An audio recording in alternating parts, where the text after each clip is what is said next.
The alumni group behind the University of the Philippines men's basketball team reiterated its call for fair officiating ahead of the do-or-die game between the Maroons and the Adamson Falcons in the UAAP Season 81 Final Four.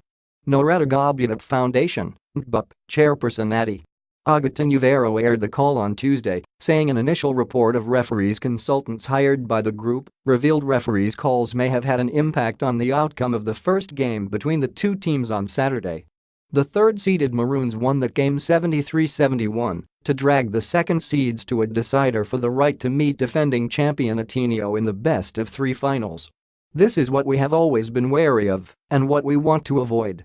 As we said before, win or lose, we just want games that will be decided by the players, not the referees, games that will be won by plays on the court, not by whistles on the sidelines, said Uvero in a statement released to media offices.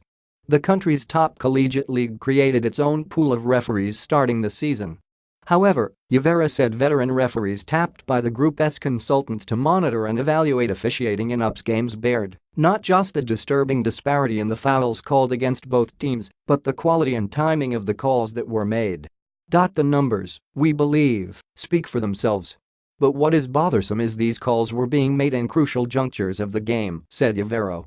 The group went on to cite statistics from Saturday's game. It pointed that a total of 25 fouls were called on the Maroons, as opposed to 12 fouls on the Falcons. UP was in the penalty situation in 3 of the game's 4 quarters, while Adamson was never in penalty, the group added. The Falcons were given 31 free throws, compared to UP's 12, it continued.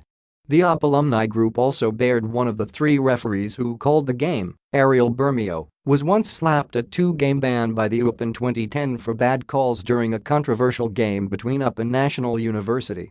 Bermeo was also one of 3 officials cut by the Philippine Basketball Association in 2013 for serious repeated lapses in judgment in different games they officiated during the playoffs, the statement added.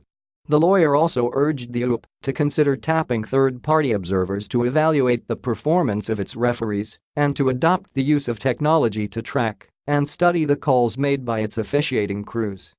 We believe the UAAP should put an emphasis on improving the officiating and assuring the players and fans that they are doing everything to keep the game pure.